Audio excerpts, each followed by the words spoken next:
And it usually comes down to three things if they are a little bit hesitant. So you just got to say to them, so usually it comes down to one of these three things. A, it's you don't understand what it is that we're offering. B, you're just not interested. Or C, the price is too high. It always comes down to one of those three things. So just be like, yeah, I'm just curious, like, which one is it for you? And then they'll tell you what the concern is. And that's the objection. And then now you just objection handle that.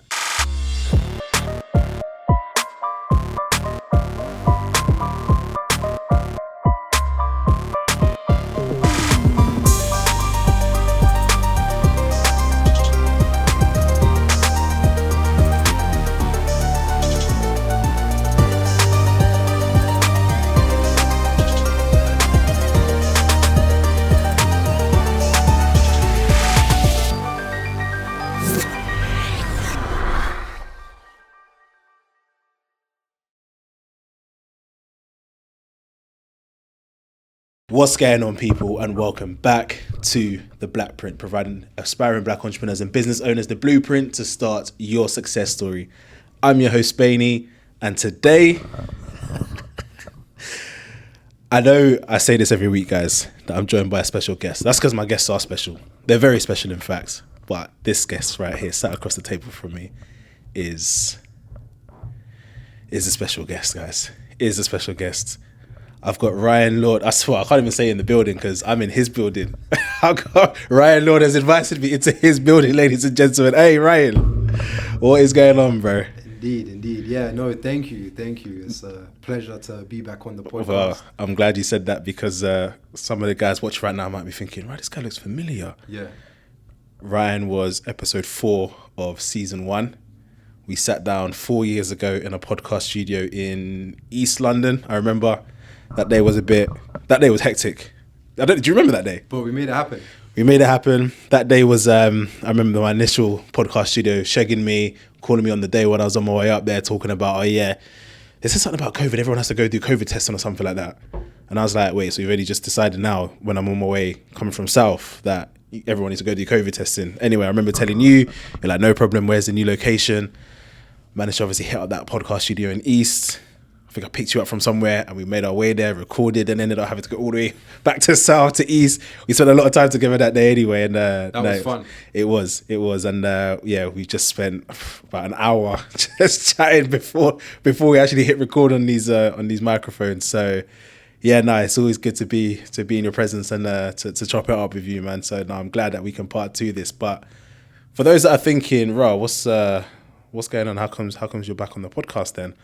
I mean, let's just say things have changed for you since we sat down, yeah? Yeah, things have changed. I think obviously that was 4 years ago, right? Yeah. Yeah, a lot has changed since then. Obviously, back then I was very active in the music industry. And, since now, obviously, I've relaunched, so I've got a new personal brand. Obviously, my other brand is still there, but my new personal brand is under my government name, as people would say, which is Ryan Lord. So I made it Ryan Lord Official, and then I've got an agency that's a content creation agency that specializes in vox pop content, which is basically street interview content. So. So street interviews are certainly very popular at the moment. So I'm glad you managed to catch that wave because I feel like every other scroll on social media now is some sort of street interview, whether it's School of Hard Knocks or I love School of Hard Knocks. whether it's that or Aroma. What's the fragrance one? Yeah, and then the Noted Aroma. Sorry, I'm here plugging things like this once through this podcast. Yeah, exactly. What's going on here? Exactly. Anyway, hey guys, hit me up. But no, so yeah, good to see that you've caught that wave. But what I'll quickly do then, I think I said to you obviously that on the way up here, I was listening to our old episode. Obviously, I remember most of the conversation, but it was good to kind of just get myself back in that room, basically in East London, in that podcast studio, right? And so, for those who, I don't know if I touched the pad as well down there. Oh, down there. I'm not too sure, but I can hear like a whistle in my Well, can you hear it? Yeah, like a little whistle. Oh, really? Yeah, I'm not too sure. Did I touch anything down there? There you go, that's better. Oh, was it? Yeah. Okay, I cool. think I did. I didn't even know that was on. Okay, cool. Technical difficulties. Nah, all good. Yeah, go ahead. Yeah, guys, a bit of technicals, but you know, it's technology that we're working with, right? Yeah. So it happens. Yeah, no, I was just saying that it would be useful to kind of basically recap that conversation, if you like. So, don't know how best to do it, whether or not I just quickly go through what I've just re-listened to, basically, or kind of get you to. Actually, you know what? Maybe I'll just quickly. So I've got some notes here. So from our previous conversation, got the key points of kind of obviously started music in 2017. You started doing social media management about 2 years later, 2019. I've got here franchise scam. I'm sure you remember that, but there was I definitely do. there was an incident where, yeah, you got it back, by the way. got what, the money back? Yeah. You're joking? Yeah, there was a massive case on it, and we happened to win the case. So Nice. Yeah. Okay. it was in the media and everything, but yeah. Wow. Okay. I guess for those listening who didn't listen to that or who haven't listened to that episode, just as a very quick recap, maybe you can quickly just tell the maybe you can quickly tell us. So I purchased a dodgy franchise. I didn't know it was dodgy, obviously, at the time, but it looked legit. The guy happened to, I think, scam over 40 people. I happened to be one of them. So we obviously made about over 400k from it. Because each thing was like 12 grand or something, it was isn't like 10k a piece almost. Yeah. So yeah, it wasn't good. Yeah. And it took me near enough, from 20, I think it was maybe even 2016, 2017, until just recently this year that, everything was sorted out. But it took a long time. And that's 10k out of pocket. Wow. And obviously at the time I took out a loan. So Yeah. imagine paying a loan off every month. Yeah, for something that Yeah. Yeah, that was the case. I guess out of curiosity then, because one thing that I remember from the episode was that you said that you couldn't even find the person if you tried. So how did this case come up? And I'm sure there's maybe stuff that you can't really talk about. But well, I mean, now, because the case is over, and, everything is good. in which case, lay it all. Yeah, you see the table in front of you. Exactly. Yeah, just lay it all out. Yeah, I mean, one guy, he happened to be very smart. He just reached out to a bunch of us. He just found our information online. He found me on LinkedIn, and he's like, "Hey, did you purchase this franchise?" I'm like, "Yes." He's like, "Okay, so did I, and so did 40 other people. This is, what I'm looking to do. This is the people that are behind it in terms of, taking action. This is what we can do." And I'm like, okay, I don't care what happens. I just want my money back. I don't care about any repercussions for the person that set up the franchise and ended up scamming us. All I want is my money back. And we happened to get the money back. Actually get it, Yeah, but it was a long case, but the case was won. Yeah, no, brilliant. Well, that's good to hear, man. That's Yeah. good to hear. Yeah, so yeah, I've got franchise scam on there. Selling mixtapes on the road. Yeah, I used to sell my music hand to hand. Yeah, bro, the hustles were. Yeah, like in central London, £10 a pop. What was my pitch again? I'll go up to them and I'll just be like, "Oh yeah, excuse me, sir. I'm an upcoming artist from the local area. I might have been all the way in Bangkok, Chelsea. next to the London Eye, yeah." And I'm like, "Yeah, from the local area, Meanwhile, I lived in North London, but then I'm like, "Yeah, I'm just out here today, trying to support myself as a local artist. This is my music. Have a listen to it, and if you like it, you can help support." And they'll listen to it, and then they'll be like, "Yeah, they like it," and then I'll just be like, "Okay, look, usually we sell them at £5, at £20 a pop. However, today we're doing it 50% off at £10." It's always someone's lucky day with a discount. You know what I mean? So yeah, and then I would do that, and I wouldn't go home until I hit like at least £100. And back then it was decent. We're talking 2017, 2018. Obviously, inflation wasn't as high as now. But 3k a month back then was alright, especially off of your own music. Right? Yeah. Not bad. Yeah. No, nice. And professional photography. Yeah, I also used to go around. Well, I say professional photography. Yeah, but I used to go around as well, and with a camera. Yeah. That was another one of my of my street hustles, and I'll go to the tourists and I'll be like, look guys, I could take professional photographs of you outside the London Eye or outside this tourist attraction, and then I would do like 4 photos for £10, or I think it was 3 for 10 and like 6 for 20 or something. But then I can't quite remember the deal, but it was a decent enough deal. I have a 3 or 4 photos for 10, and then I'll have another deal for £15, £20. Yeah. And then they'll just send the money to me through PayPal, or I used to have a card reader. And then I would do that as well until I hit like £100 plus a day. You know what I mean? So I had 2 different hustles, you know. But yeah, like they would buy it. I have a whole folder just full of all of the pictures that I took of these tourists too, and then I'll send it across to them on the spot. I'll send the photos to my phone, and then I'll just Bluetooth it to them, or I would send it to them on their email. Literally, as soon as I've got it on my phone, send it on to their email. I just plugged people on a great hustle. That was a good hustle. Like, I'm giving away all of the sauce. Honestly, I was listening back with like, I was just smiling on the train up here because I was just like, bro, the hustle or the hustles that you were doing at such a young age, right? Because obviously back then, when we sat down and had the conversation, you were 23, I believe. Yeah, 23. And obviously now I'm 28. Yeah, and so obviously, but before then, obviously this was stuff that you were doing when you were younger than 23, right? Yeah. 23. So I was just listening, smiling on the train up, and I'm just like, damn, man, the hustles, the grind, it's just good to see. Do you get what I'm saying? And so obviously, in terms of what you're doing now, obviously we'll come on to, but I feel like with what you're doing now, a lot of it is rooted in those grinds, man, because what's it called? Vox Pops? Yeah, that's the service that we offer, but it's okay, St. Lord Media is the name of it. So St. Lord Media is the name of the business, obviously. Yeah. But in terms of what you're doing with the kind of going out, street interviews and stuff like that, bro, you were doing that at 18, 19, basically. Yeah. It was just like unrecorded though. Yeah. So it's sick to see that you've obviously found yourself in this, and obviously you're doing well. But as I say, we would obviously come on to that. But I guess obviously, it'll be good to kind of touch on. Well, paint a picture for me then. What since we obviously last sat down, what's been going on? Obviously, you're no longer doing music. You've obviously pivoted away from the social media management agency that you had at the time. Yeah, Scalable Marketing Solutions was the name. Is that that was the name of it? Yeah. Scalable Marketing Solutions. Mm-hmm. You've pivoted away from that. So this is almost an entirely new episode, basically. Yeah, basically, yeah. An entirely new episode.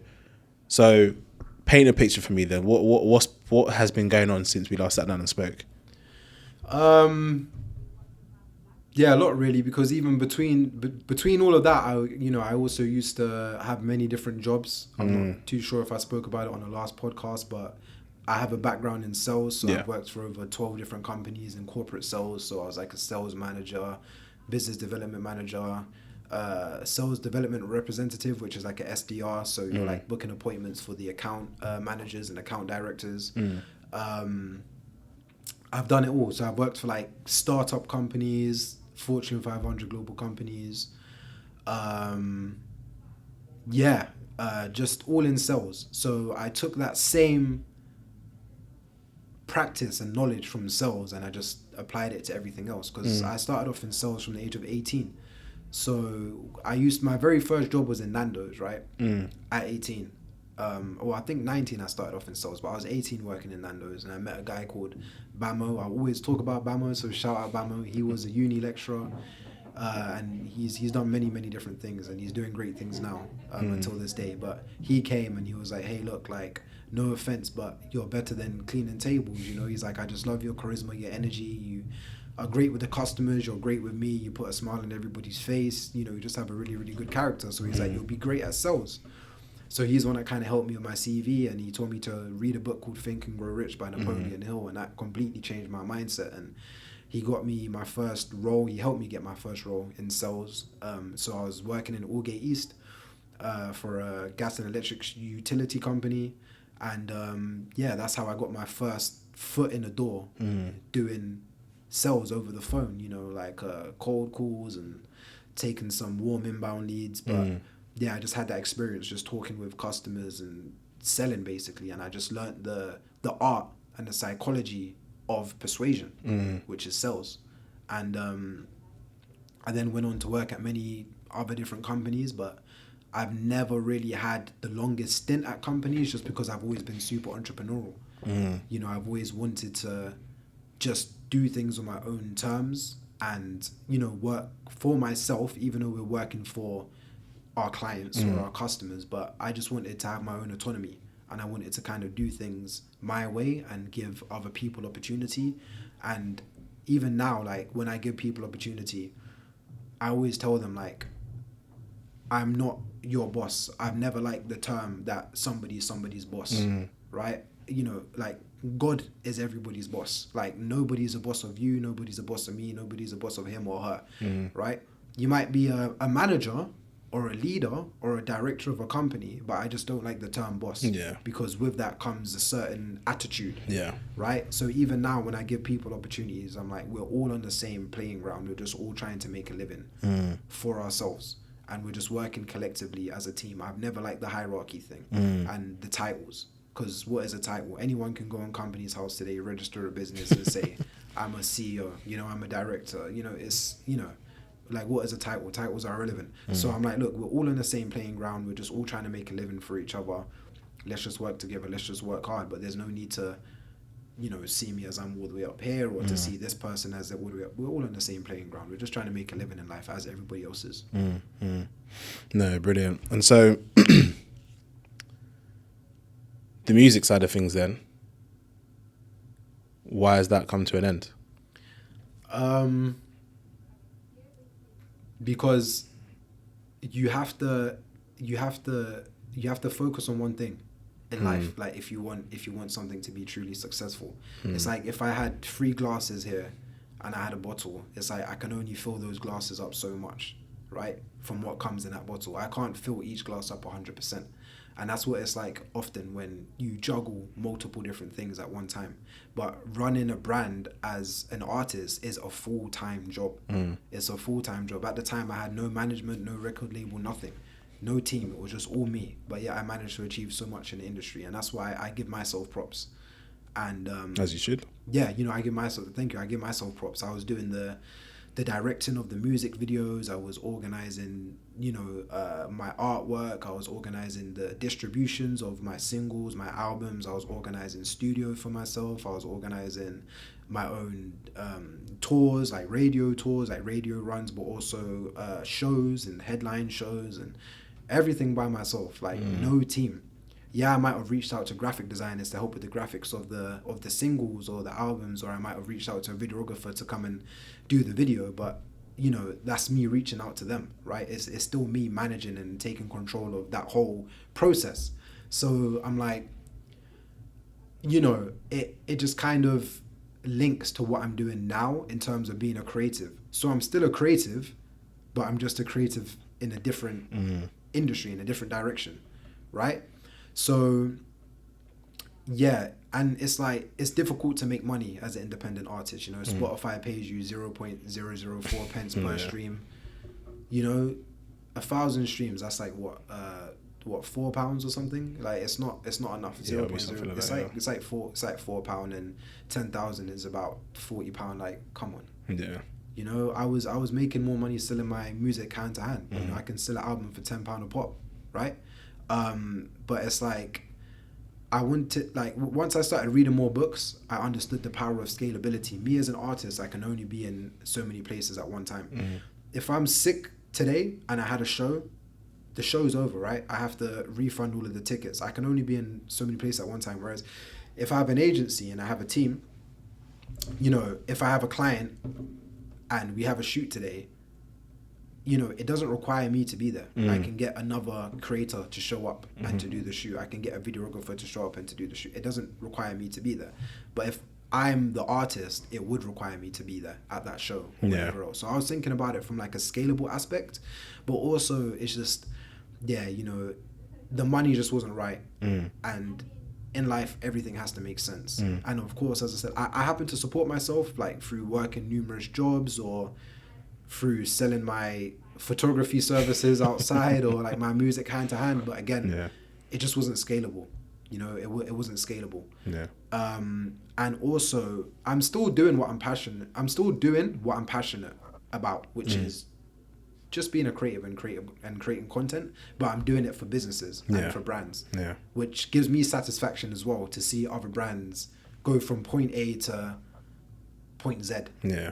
Right? Like that's what I like to do. I like to take brands from here to there. The same way that I done for myself within the world of music is what I can do for other brands. So yeah, but what inspired this agency is I was just out one day, and one individual that I knew from the music industry, he was doing Vox Pop content outside for a brand. I'm not going to say the name of the brand, but he was doing it for a brand. And I'm like, oh, do you work for so-and-so? He's like, no, he doesn't work for him. He just has a deal with him. So I said, okay. I said, like, what does it look like? And then he just told me how much like he made from that. And I'm like, that's insane. Like in 3 months, like how much he made. And I'm like, wow, like there's a lane here. You know, there's a lane here. Because it's like, I've been on many different podcasts before when I used to do music. You know, I've done similar things to interview. I've interviewed people. I had my own podcast where I've interviewed people. So I've got that experience, and I've got the whole media experience. So I'm like, okay, let me try it. Because I was already doing street interviews then anyway. I was going around and interviewing people, asking people what they do for a living. So I'm like, you know, thankfully, on my podcast, one of my guests reached out to me and said, hey, I love what you're doing with the Vox Pops, right? Like the street interviews. We'll love for you to do this for our brand. Like I'm just launching a new brand. It's a fragrance line. Give it a go. It's not going to hit the rumors, is it? No, it's not. But he's like, give it a go, and we'll see how it turns out. So he actually ended up being my first client, and yeah, from there, you know, we just scaled up. You know, we scaled up, and yeah, we've done very well. You know, over 40 clients in the space of 5-6 months now. Yeah, which is amazing, to be fair. So you started it when? July last year. Okay. Is that like that's when I actually niched down to this specific service. But before that, I had a content creation agency. But what my initial plan was with that was to go to a business owner's office or premises, basically have a teleprompter where we would script things for you to say, like pieces of content for you based on your service offering or your website. So we'll use AI to like compile it all, and you as a business owner, you just have to sit down in front of the teleprompter, read off of it, and then we'll create talking heads for your social media. But what I found is that a lot of business owners didn't have the time and they weren't media trained, so they didn't have the confidence. So that means we would have had to come in and train them, and then we would have had to find a time to do it, and just a lot of them didn't really have the confidence. So I didn't get any clients doing that. But then that's when I bumped into the individual that I told you about, and he inspired this new idea, because I was already doing street interview content for my new personal brand, but I was doing it more for reach, just because I enjoy making that kind of content. But I'm like, I didn't know you can actually, you know, do this for brands, and that brands want to work with content creators in this way. And that's what inspired me to just to like really focus on the one thing. And I also had another podcast with a guy called Corey Quinn from America, and he was working inside an agency that, you know, him and a team scaled to 150 million in revenue. And he was just telling me about picking a vertical approach, which is just niching down, right? Like having a specific service offering and focusing on one niche, right? And that's kind of what I done. Like, I took on that advice, and it's great advice, you know. I rather than being a jack of all trades and a master of none and focusing on many different things, it's like pick one thing, become the very best at doing that, and pick a niche of clients to serve a specific audience, and then you'll be the go-to person for that within that niche, right? So say for example you're a roofing company and you want to work with a marketing agency. Now you've had 2 sales calls. You've had one with a marketing agency that works with everybody and they do everything, right? But you just need content, video content for your roofing company. But then you also had another sales call with a roofing company, with a roofing marketing agency that just deals with roofing clients, and they do video services for roofing clients, right? They can talk your language. When you're on a call, they're talking your language. They understand your pain points. Who are you more likely to go with, right? The second option, like the company that specializes in working with roofing companies. And that's what it was for me. So like my specific niche is e-com agencies. Like that's the agency's specific niche, working with e-com agencies doing vox pop content. You know, it's very, very specific, and that's what's allowed us to scale up. Yeah. No, brilliant. And I know you mentioned the content creation agency that you were trying before that I guess unfortunately didn't work out. Forgive me, but that's not the same as the social media marketing agency that is that the same one that you were? Yeah. It was that, like that before was like Facebook ads. Yeah. So we used to do predominantly Facebook ads for brands. Okay. And that's what you were doing when we first spoke, yeah? Yeah. Okay, it's just like I wasn't that passionate about it. Yeah. I didn't find it too creative. Yeah. I found it more like analytical. Yeah. You know, and it was just a lot more boring for me personally. You know, I prefer to create content and like just work in the field of media. Yeah. I know obviously you have to have media in order to run the Facebook ads, but we were just you weren't actually making on the media. Yeah, you were would just focus on running ads. The client would send us the media. Yeah. Yeah, it can be quite lucrative, but you know, I just wasn't passionate about it. So and the agency didn't do as well as this one. Yeah. Okay. So July last year, you obviously made the decision to pivot into vox pop stuff that you're doing now. So just talk to me. I know you mentioned obviously around the person that reached out to you said that they liked what you were doing with the vox pop stuff that I guess you were doing from your own personal brand perspective. But talk to me about kind of, because 40 clients it's impressive, right? It is impressive. Yeah. So just talk to me about that journey of onboarding those 40 clients, how you even went about doing it, what on earth is the secret there? Yeah. So obviously, you know, we don't have 40 clients, like we haven't like, you know, retained 40 clients every month, but we've worked with over 40 brands. Yeah. You know, I don't want to give out too much sauce just because like there's a few, I spoke to you about it off camera. But unfortunately, like when you're doing great in the world and, you know, you're becoming successful, there's other people that will try and, you know, stop that. Yeah. Rather than working with you, they will choose to compete with you and they will choose to do some things to try and derail you. So, but in terms of it, it's just literally like just outreach. You know, if you do the right outreach, then you can go far, you know, like just have your portfolio there, have some testimonials there where you can say, look, this is what the clients thought about working with us. This is how they found, you know, the service. And that's kind of how you'll do it. So you'll have your main portfolio, which is the proof, which is the proof of concept, like the actual service offering that you're doing. And then the testimonials come to back it up. Like, this is, you know, what we received and this is what it's done for our brand. And yes, we would recommend. And then when other people watch that now, they're like, okay, cool. I've already seen what they have to offer, which looks great. But now just hearing that other people also say it's amazing, then we're in. So the power of testimonials, yeah. The power of testimonials. Because obviously we were sat prior to recording. Yes. You had a guest. Yes. Come to your office, Mel, who came to pick something up. Yep. And exact same conversation we were having then, right, about testimonials. So let's just dive into that a little bit deeper then with regards to that, because something that I need to be doing a lot more of in terms of my kind of business, if you like, and whatnot. But the power of testimonials, like how powerful actually is it? Super powerful. Testimonials are everything, right? Like it's the reason that, you know, you and I buy things as well. Like when you go on Amazon or whatever else, you know, if you're looking at something and you're not quite sure, what do? You go down to the comments, right? You go down to the reviews. You know, what are other people saying about this? And then you filter the reviews. You go to the most negative, you know, and then you see like what people are saying. And then you see how many negative reviews that they have. Yeah.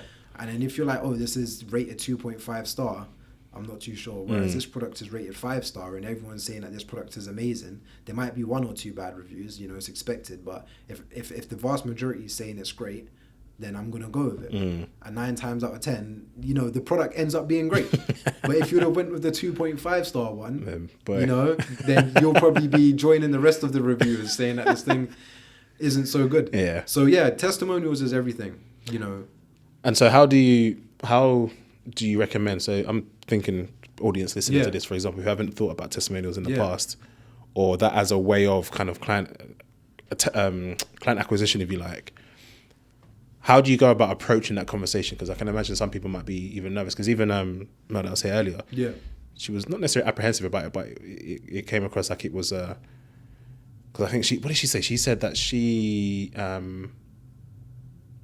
can't remember exactly what she was saying, but it sounded like the whole video aspect of things to her was like eye-opening. Do you get what I mean? Which to me as well, to be fair, being in the room and overhearing the conversation.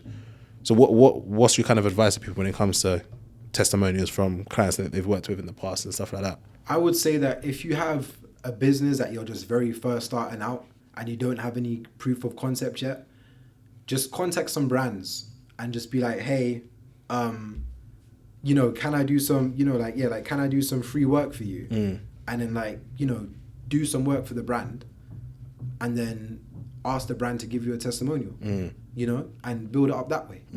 You know, that's if you have like 0 clients and you're just starting out. You know, you want to see that your service works, number one. Let me take off this Apple Watch.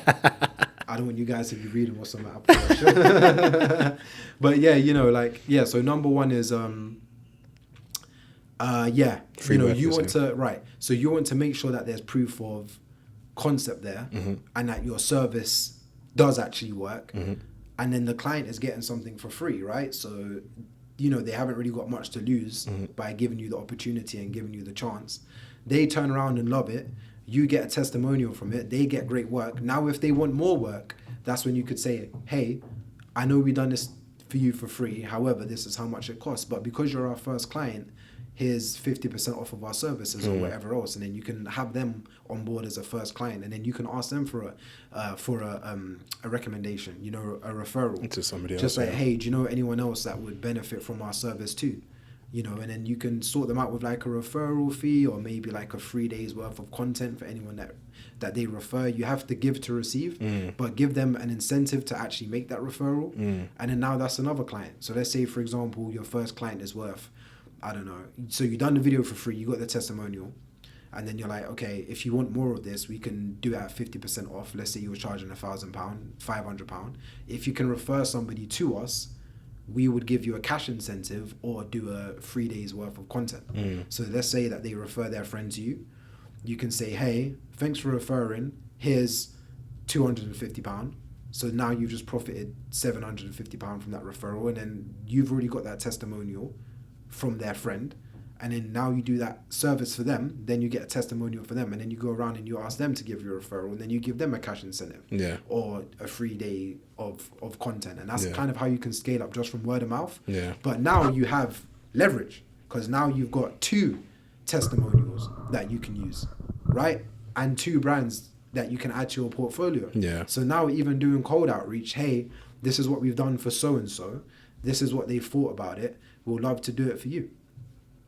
You know, and have like a simple onboarding process, because that's what you're talking about before, onboarding process, right? Like our onboarding process is very simple. It's just discovery call, then we go out and shoot the content, and then we send the content back to you. It's literally a 3-step process, which is amazing for us and it's amazing for the client. Like there's no continuous back and forth. Obviously, when you work with bigger brands, there's like a longer tender process. But with, you know, smaller to mid-sized brands, like that's it. So they hop on a call with you. That's when you find out more about them. You know, a lot of business owners go wrong because they talk about themselves too much and their business too much. No, listen to what the prospect has to say. You know, ask them questions about themselves. You know, what inspired you to start the business? You know, where's the business at currently? Where would you like the business to, you know, to go? You know, what strategies have you done already for your social media marketing? How have you found it to be? Have you worked with any other brands? How have you found them to be? Right? Just get all of this information, and then now you can relay it back to them. Just be like, oh, Mr. Prospect, you told me X, Y, and Z were the issues before, and this is what you're struggling with. We can help you with X, Y, and Z, and this is how we do it. And then you show them your portfolio, and then you show them your testimonial, and then you show them your packages or your offering. And that's that. And then obviously on the call, you want to try and close them. There's no point having numerous different calls. It's a waste of time. Yeah. You can do everything in one call. Yeah. Right? Because you've already shown them what it is you have to offer. You've already found out about them and their business. They found out about you. Now it's just a yes or no. Yeah. And it usually comes down to three things if they are a little bit hesitant. So you just got to say to them, so usually it comes down to one of these three things. A, it's you don't understand what it is that we're offering. B, you're just not interested. Or C, the price is too high. It always comes down to one of those three things. So just be like, yeah, I'm just curious, like, which one is it for you? And then they'll tell you what the concern is. And that's the objection. And then now you just objection handle that. Because if they're like, no, it's not A because I understand it. It's not B because I am interested. I think it's just the price. And then that's when you can then negotiate, right? Because it usually comes down to one of those three things. And if they're not interested, fine, we can just end the call here. Like it's no bad blood. It's just you're just not interested. It doesn't mean that again you're not going to find somebody else that's interested. So you can still ask for that referral. Just be like, okay, look, like we had a great conversation. Obviously this isn't something that can really, you feel this isn't something that can really benefit your brand right now, which is perfectly fine. If you do know somebody that would benefit from this, we're happy to give you a £500 referral fee or a £250 referral fee. So they're still leaving a call with something, right? And then now you can potentially get another lead from that call as well. So you're giving them something and they're also giving you something, which is a referral, right? So it's just about just being smart with the business, right? So yeah, that's what I'd say. Yeah, brilliant. But like literally, it doesn't have to take long, and then just send them like a payment link. You can use PayPal, you can use Stripe, like whatever it is. Again, the whole process doesn't have to be super long. Like you want to make it as simple for yourself as possible. If you just send out your bank account details, now that's an extra step for them as well. They need to open their online banking, they need to type in your name, you want to make it as easy as possible. Whereas you can just send them a link. They could pay via Apple Pay, they could pay via Klarna. Like you want to have as much payment options as possible just to make sure that the ball goes over the line. You can even give them a little incentive to pay faster. Hey, we like to give our clients 10% off for paying on the same day. And then that way you can push the deal through the line faster. These were spoken like a guy that's been in sales for close to a decade now, right? Yeah, I have been in sales for close to a decade, I like that. That's some powerful gems there, because I guess ultimately in business, if you run a business, you're in sales. Yeah, you are. So all of what you just said, that is what you are. Like you're a glorified salesman or saleswoman. That's it. Yep. So guys, you better have been listening to what Ryan just said there, because those are some powerful gems there. Now, just curious, still sticking to the testimonial side of things, because again, I touched on it earlier, I alluded to it earlier around the kind of the video testimonials, etc., etc.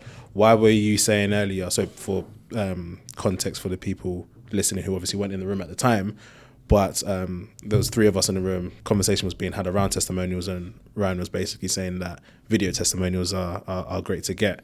And it's now that I'm kind of about to ask you the question, I'm sitting there thinking, actually, one thing I hate is when I go to the bottom of a website and it's like, this service was fantastic, says Karen T from Swindon. It's like, who is Karen T? Do you get what I'm saying? How do we even know that she exists? Honestly. It could be an AI photo. This is it. So, well, I guess obviously that's part of the power. But yeah, talk to me about your personal experience of video testimonials and the power of them, as opposed to kind of the written ones or other forms of testimonials. Video is everything, because you can actually see that it's a real person. Number one, you could have a feel for their energy, so you can know whether it's under duress or not. You can know whether it's genuine or not, and you could just see their attitude towards it. So obviously, if somebody shows up on camera and they're high in spirits and they're talking great about you, then you know that the experience was good. But if somebody comes on camera and was like, oh yeah, the service was okay, I would recommend them. It's like that it's like like let me not work with them. Yeah. So you can really just get like a sense for the experience and the energy and everything. Whereas, as you said, with a written testimonial, like you can just make up anything. Like, hey, this person said this. You know, people get pictures offline, or they create an AI person, which I see a lot on websites. It's really bad. They'll create an AI character and be like, yeah, so and so, the CEO of this said this and that. And a lot of people, they don't take the time out to actually research it. Yeah. Like that brand, to even see if it's around. So they'll just see it and, oh, wow, like this person said it's great. Let me go ahead. Yeah. Video testimonials, it gets rid of all of that. This is the second time now that I'm shooting a podcast and referencing this person in particular, because something has come out in the news about them, like within the previous couple of days of me recording the episode. But I'm talking about Stephen Bartlett, basically. But have you been seeing recently the kind of fake ads that are going out on Instagram? And Like the AI stuff, right? It's crazy, man. Absolutely crazy. And unfortunately, people are falling for them, and it's like, bro, it's a shame, because I'm hearing hundreds of thousands of pounds have left people's pockets because of that. Yeah, but I mean, I can see why people would think it's real. I'll be real. I mean, AI is getting better and better every day. Bro, it's mad. It is actually mad. There were a couple times I was watching the video. I'm like, I know this isn't Stephen Bartlett, because like something just slightly off, right? You know what, right? It's not even the video, but I'm gonna come on to that. It was more the content, because it was trying to sell like a Signals group chat or something for trading. Why is he going to talk? And I'm thinking, Stephen Bartlett ain't involved in anything like that. Yeah. Not that I'm aware of, anyway. And even if he was, like, I'm sure this is an avenue that he would go down to advertising. Scammy, isn't it? Yeah. Do you get what I'm saying? But then on top of that, I think like there was one blink that looked a bit off to me, and I was like, yeah, no, this isn't real. Do you get what I'm saying? But it looks real. And so, yeah, it's crazy how AI is evolving, man. But what's your thoughts on AI then? Because we were actually chatting about it just before. I know you've got interesting thoughts on it. Listen, to all of my fellow Jamaicans, yeah, it's Babylon. That's what I'm gonna say. Like that's some Babylon stuff right there. But hey, on a separate note, there's pros and cons to it. You know, it does make people's life easier, and it can like streamline things. But then there's things like this. You know, there's the negative side of it where people can be scammed, and deep fakes can be made, and everything like that. And it can eventually put quite a lot of people out of work, even though people say, oh, but there'll be new opportunities with AI. But then it's like, yeah, but then people have to then start learning AI. Yeah. They then have to develop another skill set. Would a lot of people might not be bothered to go down that road, or a lot of people might feel that they're too old to be learning about AI or whatever else. And then there's just going to be even more of, an economic struggle in society. Do you know what I mean? But it's all a part of the big plan. I don't want to come across as too much of a conspiracy theorist, even though a lot of these conspiracies are true.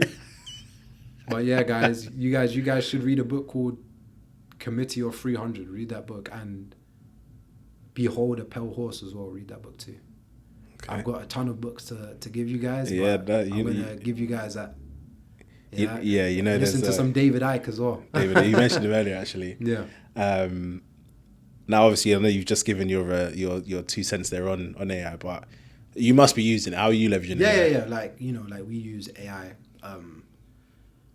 within the agency for some tasks, but again, like the whole point of me doing Vox Pops is because it's real. It's the most authentic form of content you can get, and it also counts as testimonials, which is amazing. Because you're getting great content, but then you're also getting like testimonial content. Because if you have a cookie brand and people are trying your cookies and they're like, wow, these cookies are absolutely amazing, that's a testimonial, but then that's also great content. You could see people enjoying the cookies. Like, the video might be funny, the questions might be funny, the edits might be engaging. So you're getting a great piece of content, but then you're also getting a testimonial for your page. It's the best form of content. Like, there's no content that's better than this. And it's the most authentic. Because it's real people that you're engaging with. You're going out to the public and you're engaging with real people, everyday people.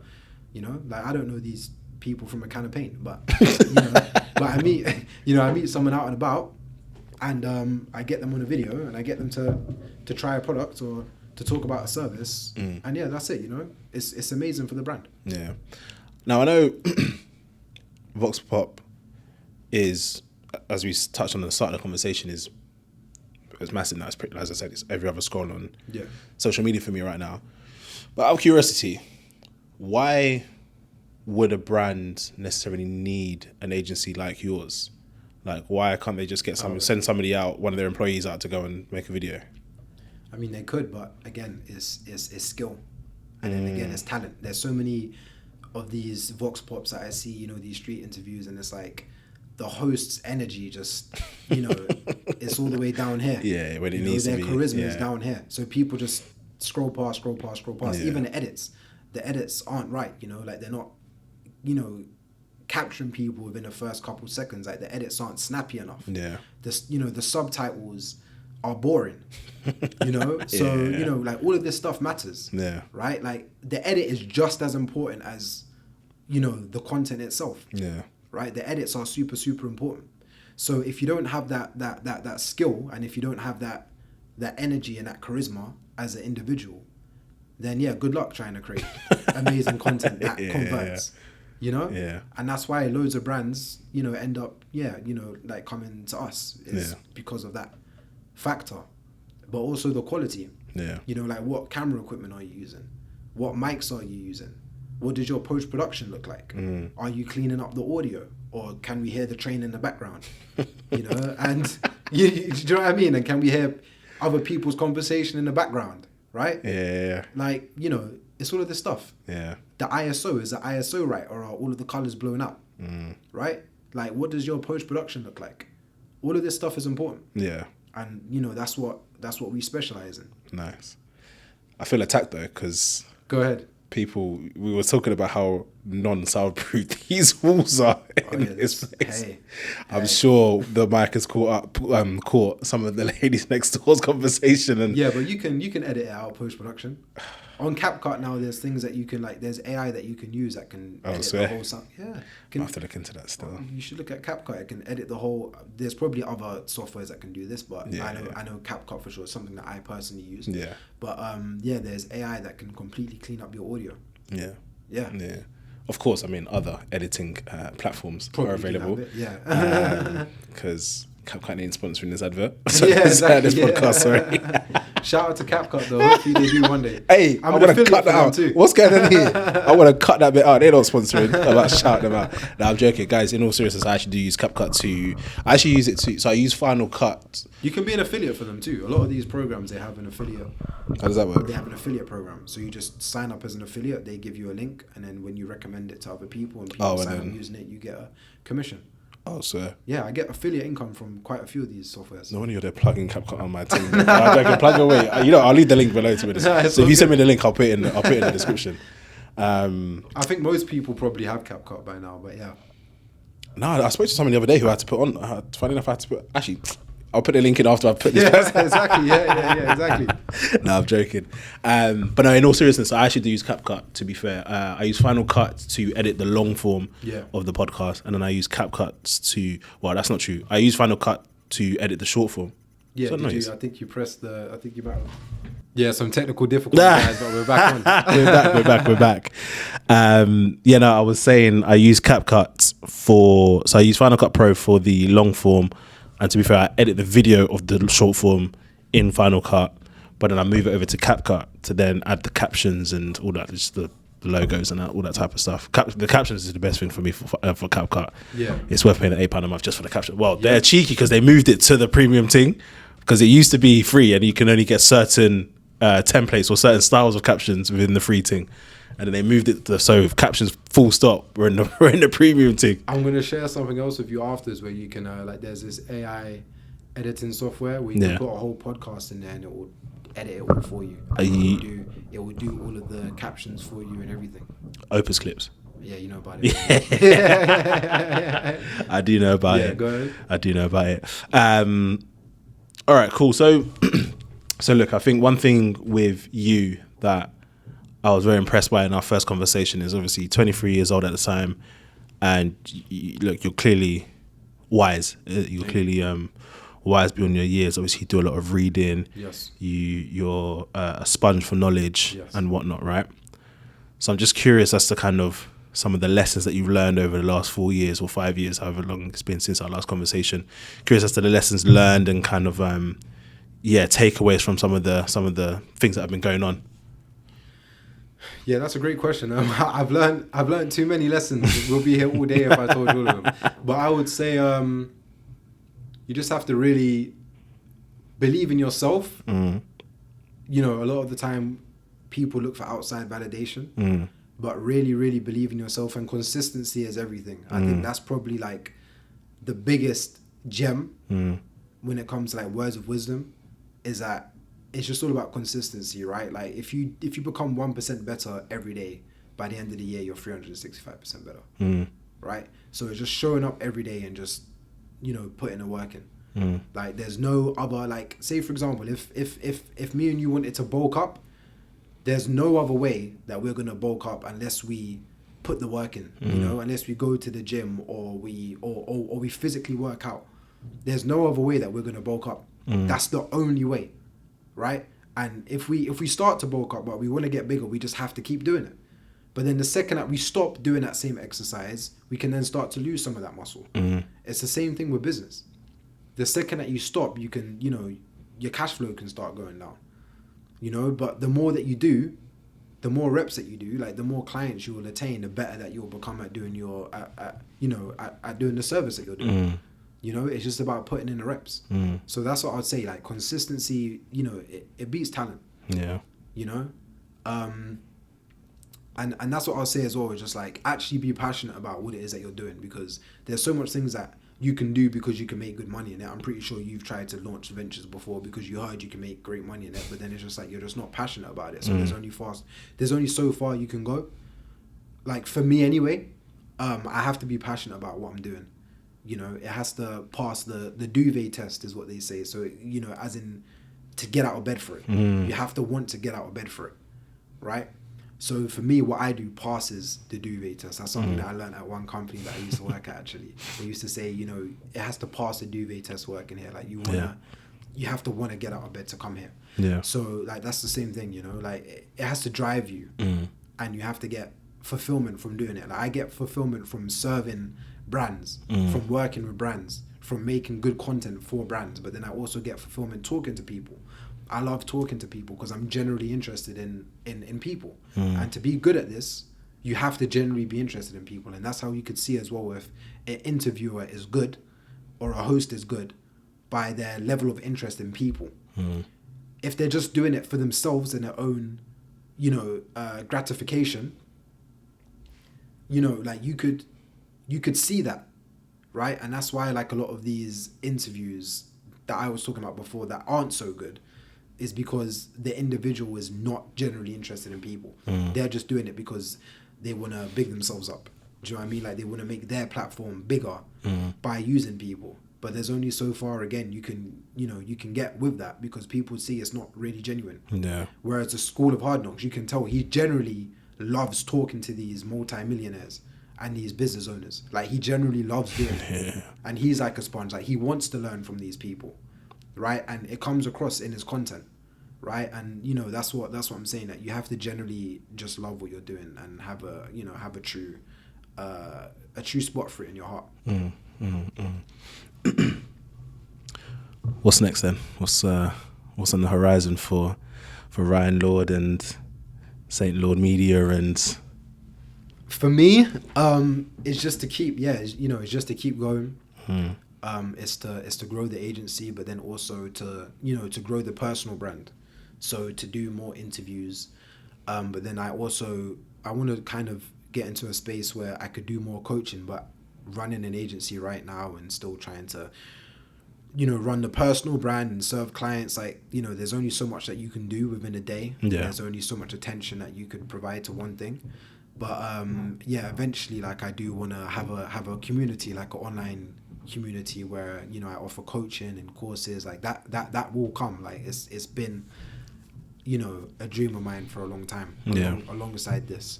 So that will come, and then the community would be for, you know, content creators, marketers, possibly some brands, but I want to focus mainly on, like, again, one core audience for the community, be it content creators and marketers, or maybe just brands. I haven't yet fully made my mind up, but it will be something along like those lines, you know. Yeah. But I do want to have a community where people can join, and they can, you know, join like coaching calls, and they can get like courses and everything all in that one community. Yeah. So that's in the works, because there's so much game that people get from me, and I love giving game, but there's only so much people that I can serve right now when I have this agency, and I've got clients to serve, and you know, there's only so much time that I have. But this community, I would reveal even more than what I've revealed in this podcast. I'll give people the full blueprint and all of the game and everything.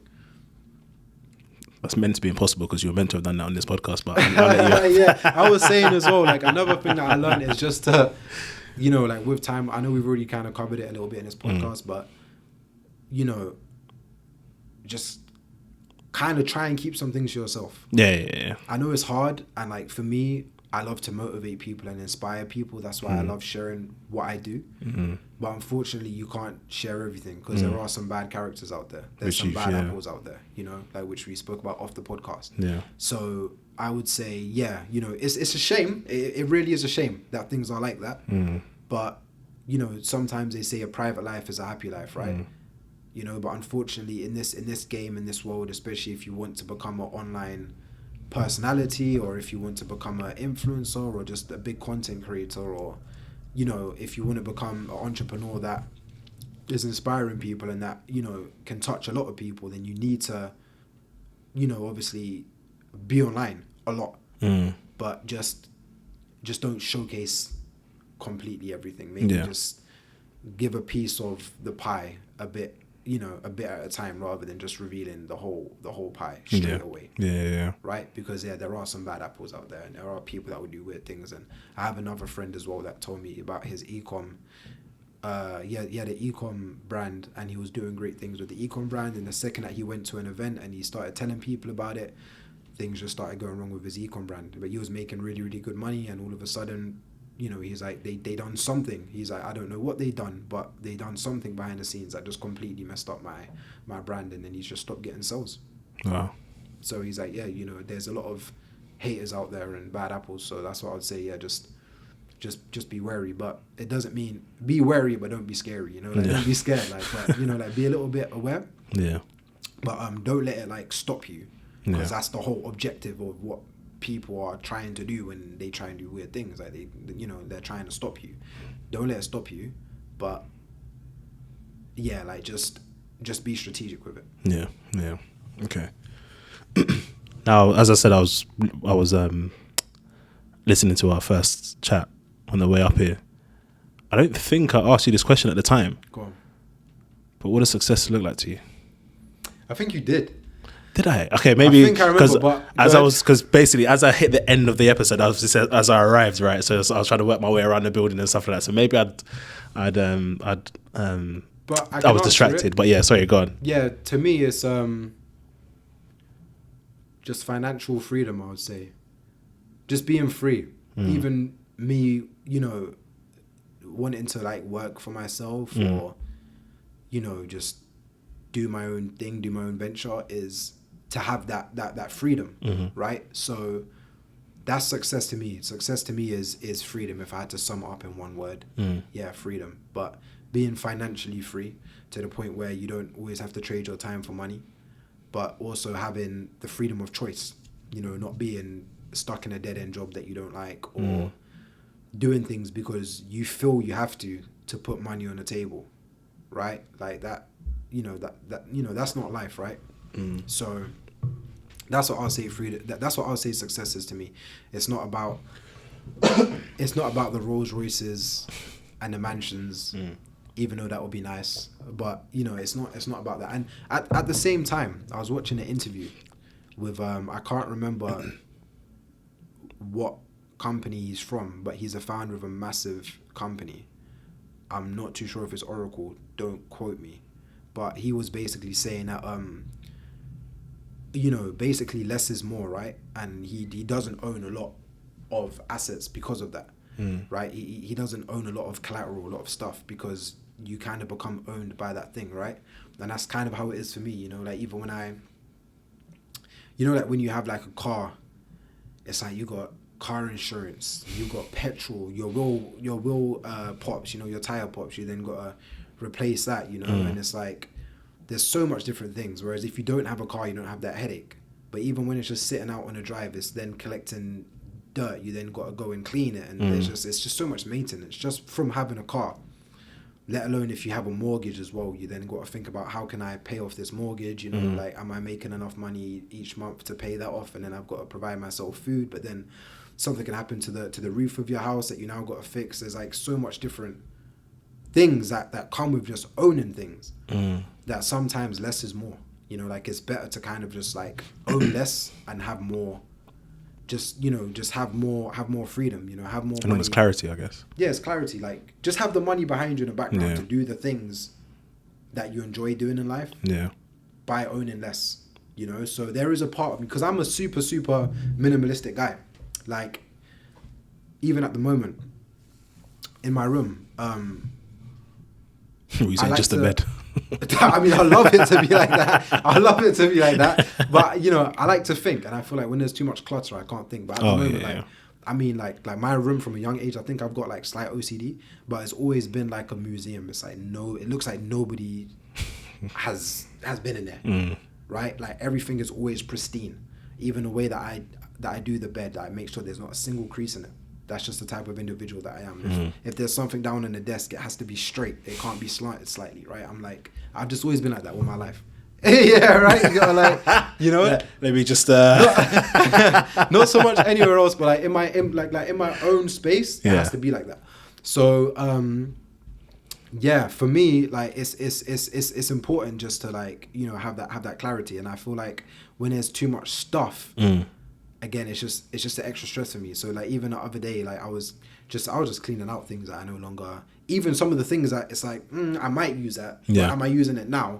I don't really need it. Let me just get rid of it. Like I'm kind of like that, you know. I like to keep it as minimal as possible, and I think really that's how I like to live my life. Even though on my vision board I might have the Rolls Royce, and this and that. I think like if I actually get to that stage, I'll just prefer like just going and renting a Rolls Royce for a day, and just being like, I drove it, because I can, you know? And do you know what I mean, or for a month or whatever. But rather than actually owning the thing, you know, I think that's really, really me. Yeah, you know.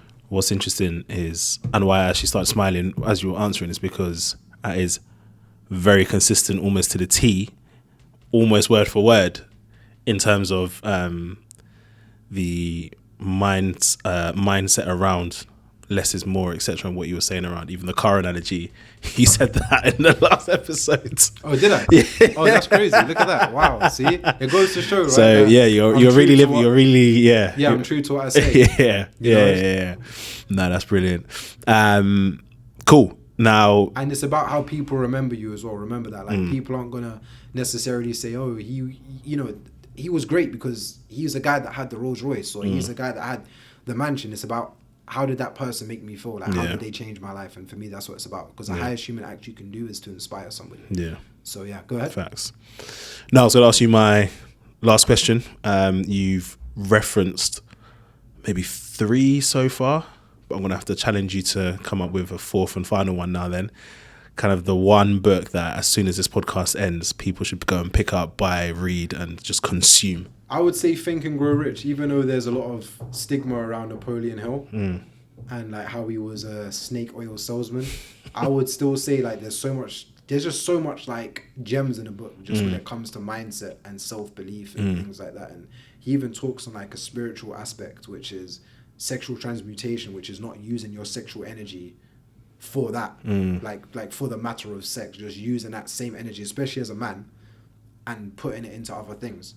So like just diverting your attention of, you know, of that lust and that desire, and having a lust and a desire for business, right? Like it's so important. But like on a spiritual level. But I'm a very spiritual person, so we'll be here all day if I told you the true crux of what that means.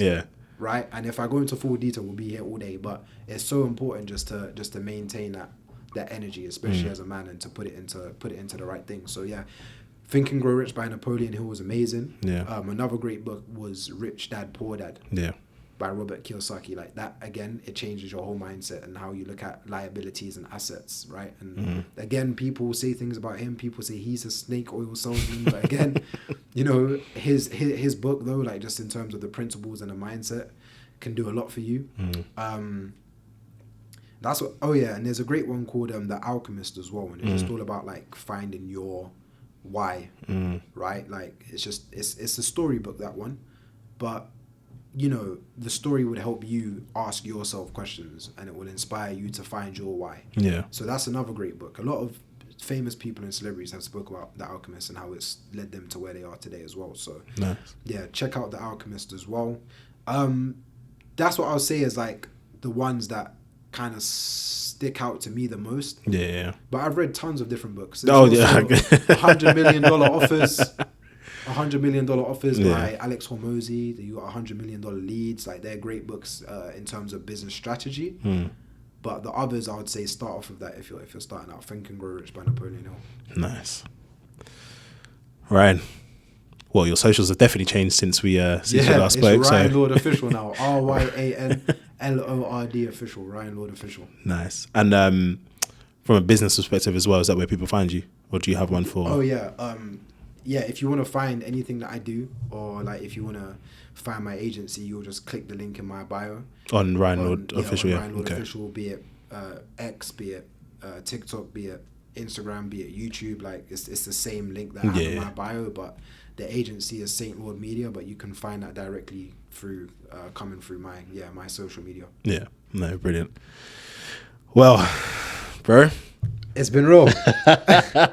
It's been real. Thank you so much for coming back on, man. It's I was quite curious even myself to know how this conversation was going to go, because it's the first time I've done an actual. Don't get me wrong, I've re-recorded episodes with people because I lost the original episode, so I had to basically do the whole thing again. Well, hopefully that doesn't happen this time. No. Wait. I've learned my lesson from that whole experience, but this is the first time I've done like somebody's been on the show before as a guest. Obviously, there's been progression since, or changes, if you like. Have another conversation as to those changes and how things have been, what life has been saying. So this is the first time I've done that, which I was quite curious to see how that was going to go. But no, I think as I said, as wise as you were, but well, wiser than you were back then. Still gems to drop there, and I've thoroughly enjoyed it. So I do appreciate it, man. Thanks so much. And I'd just like to say as well, in order to become the best version of yourself, you have to kill the old you. You know, and it's painful, but you have to kind of go through like a rebirth, right?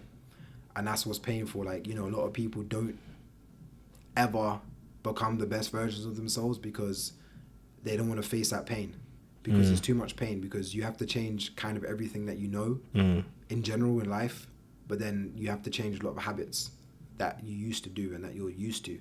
And that's the most painful part. You know, you've got to change who you hang around with. You have to change how you portray yourself. Maybe the clothes that you wear, the way that you speak, the way that you walk. You have to change everything about yourself in order to become who you want to become. So you basically got to start living like the person that you want to become now. Like, so if you want to become a super successful multi-millionaire business owner, how does a super successful multi-millionaire business owner conduct themselves, right? Like, what kind of friends do they have? Like, what kind of places do they go, right? You have to ask yourself all of these questions and just start doing it now, even, you know, on a budget. But, you know, start, you know, trying to live like that person, like that character now in order to get there. And that's what I would say, you know. And even if you look back at my old podcast, you'll just see like maybe even I sound a little bit different, right? Like the way that I am now in my energy and my spirit is very different to how I was back then. You know, obviously I was a lot younger, so I had a lot of like that young kind of energy to me. Now, obviously, I'm almost 30, so obviously, naturally, you're going to mature.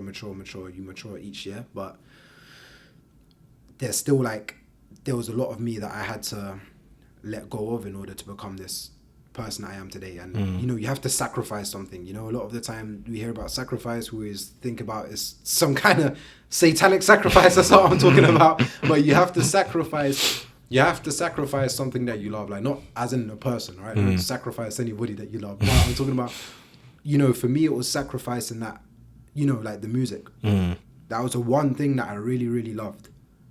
But in order to get to where I was today, that I'm also very, very thankful for, and it's providing for me in so many different ways and other people around me, I had to sacrifice that thing that I absolutely loved. And it doesn't mean that I can't ever, from time to time, maybe drop a single or whatever for that brand. But I always think about like the long term of things, you know, and to be a successful artist anyway, or like, you know, to have a music career for like 5 years, that's a good run. That's a very, very good run. If you have one for 10 years, you're considered a veteran, right? It's very, very short-lived. So it's like, what are you going to do after that? And that's why you have artists like Central C that have the clothing line, right? And they have other businesses, right? Like the list can go on how many different artists have different businesses. Even artists as big as Beyonce, they have different businesses, right? And Jay-Z has different businesses, right? And most of their money actually come from that. 10% of their money probably comes from the music, right? So yeah, you've always got to think about how long can this play run for? And what am I going to do after that? And yeah, you have to be very real with yourself as well. You can't be delusional. And I knew that in the world of music, it's very short-lived, right? So yeah, but I use that same experience and skill anyway that I built up, building my brand as an independent artist. And yeah, now I'm just applying it to business and everything that I'm doing now. But that's what I would say as well. Like, especially if you're in the music industry now, if you're an artist, yeah, just think about what are you going to do after X amount of years, and what are you doing now to build a business outside of the music? Because yeah, you know, and I don't want to be, I personally don't want to be like 40, 50 still being known as like my, you know, my artist name personally. Yeah. You know, it's like, yeah, that's just personally what I want to do. But also like I found that a certain stigma can also come from the type of music that you make. Like if you make rap and hip hop music, unfortunately, some people that don't really understand it would have a certain stigma towards you because of that genre of music that you make, or they just might take you less serious. And I did say I want to talk about why I kind of stepped away from it, and you know, this is kind of what we're doing, you know, now, because it's kind of coming back to me. But yeah, like they might just have a certain stigma, you know, of you because of the type of music that you make, and it's a shame, but it's true. But also, you don't want to dilute your audience, you don't want to dilute your brand. So for me, you know, I realized like when I started posting business content on my artist page, I just started noticing like the engagement started going down and stuff, you know, the views started going down. And I was like, okay, people are not really interested in this. But as soon as I started posting music content, they were interested in it. So it's like, I don't want to dilute my audience, because if I then if I wanted to merge this brand into that brand, you know, I don't want to confuse people too much. It's like, you know, like what is he? Is he an artist you know what I mean? But people have done this really well, like Big Zoo, for example. He's a great, you know, example of that. He's an artist, but he's also a presenter, but they're very, very closely linked. Yeah. But I kind of want to be seen more as like a founder as well, right? So I don't want to just be like, I don't want to be seen as like too many different things just because I don't want to confuse people too much. So having the separation is good. Yeah. And also, because I was talking to AI about this as well, and AI was just like, yeah, it just builds more trust and more credibility by keeping it separate. And it's true. I don't think I would have had the same level of success if I didn't separate the two. You know, so yeah, also think about that. And that's why now, like, my brand is very clean and very polished. If you haven't noticed already, it's like you go onto my page, you know exactly what it is that I do, right? But if I was still doing the music and doing this, it's like, okay, maybe he's just doing some videos because he does music. So maybe he's just trying to add more to his music brand. Yeah. Do you know what I mean? So yeah. Yeah. Wow. Ryan, we, as always, I could continue, but we must bring recordings and proceedings to a close. But no, thank you so much, man. Obviously, we'll chop it off air anyway and whatnot. So yeah, looking forward to keeping in touch. But no, you've been amazing again. Likewise. And I feel like a part 3 is on the horizon in the future, man. 100%. Yeah, part 3. By the time you look up, there's going to be part 10. But Bro, honestly. But no, thanks again, man, honestly. And guys, make sure obviously you check out what Ryan's got going on, doing his thing, man. So yeah, obviously all the socials will be linked underneath. But last question. Like, what, to me or to you? To me, okay, go on. Like, because you've known me as well from what I was doing in music. Yeah. Like, can you see a difference? And like, can you see that perception shift? 100%. I think, bro, even down to how you're dressed. When we first sat down, you was in a hoodie, which is inherently, there's absolutely no issue with that. There's no dress code to be on the podcast, don't get me wrong. But obviously now you're in a turtleneck jumper. Do you get what I'm saying? And I think I even said it to you earlier as we were walking from the water machine or whatever you want to call it, the tap. It's not quite just the tap there. You know what I mean? And I was saying that instantly I can tell that you've obviously matured and you're wiser, and do you get what I mean? And there is clearly a lot more focus behind you in terms of the business side of things. Obviously, as you've been saying as well, you've made a conscious effort to separate or detach the music from the brand that you're and the image that you're putting out there. And I think even from a face-to-face interaction, that's almost kind of clear as well. Yeah. Do you get what I mean? So yeah, 100%. I'd say there's been an element of growth, and well, not even an element. There's been growth and maturing in yourself. Yeah. And I mean, look, I mean, I don't want to say that I'm not saying that to say that you weren't mature back then, because I've made it very clear that you were mature then, very wise then and whatnot, but you've come on a long way from then as well. And I think obviously, as I say, it is clear that the focus is business. Do you get what I mean? Which, more credit to you, man. And yeah, like even before, like, you know, I didn't, like, because I was working in corporate too, like, you know, even everyone that I used to work with, like, they didn't ever know that I made music, because I just didn't want to mix that, because I didn't want them to then have a different perception of me or to treat me any different because I do music, or because, you know, it can either go one of two ways. It's like they might end up like being a total fan and like just treating you like they're a massive fan, which is a little bit awkward in a workspace. Or it could be like, you know, the opposite. Like they might look at what you do and they might, you know, have that certain stigma around the type of music that you do. So not that I was doing bad music at all. Like none of my music was bad, but I'm talking just about just being a rap and hip hop artist. Of course. There is a stigma to it sometimes. Yeah. Like from, as I said, from people that don't really understand the culture. Yeah. Right. So yeah, you know, I kept that very, very private. Even now with this new brand, like I kind of cover like the artist stuff that I do. I don't really reveal like that, you know, like my artist name. It's like, if you know, you know. Eventually I will, but as of right now, you know, I am who I am. Like my artist was like a protege of me. Do you know what I mean? Kind of like Jay-Z. You have Jay-Z and you have Sean Carter. You know, like Sean Carter is the entrepreneur, Jay-Z is the artist, right? Same thing. Yeah. But yeah. Nice. Yeah, no, we'll chop it up. We'll chop it up. Yeah. Hey guys, there we have it. Another episode in the bag. Ryan Lord, my first returning guest of the Blackprint, which is amazing. Hopefully have more episodes like this for you guys, just so you can see the progression and the elevation and the growth from the guys on the podcast, right? And just see what they're getting up to nowadays, especially with Ryan, who's obviously pivoted businesses from our first conversation and is doing something slightly different, but is in his space, has found his lane and is loving what he's doing. As you said, what he does is passing the duvet test, and I like that. And I mean, this podcast passes the duvet test for me, certainly. So that's good. But guys, make sure you like, comment, share, subscribe, tell a friend to tell a friend. Let's grow the community of Black entrepreneurs so we can help each other out and just get each other through the tough times. Because business entrepreneurship, it'll not be easy. You know, it'll not be easy. So you'd love to see it. But guys, thank you for rocking with the episode. This has been your host, Spainy, joined by my fantastic guest, Ryan Lords. We will catch you on the next episode. Peace.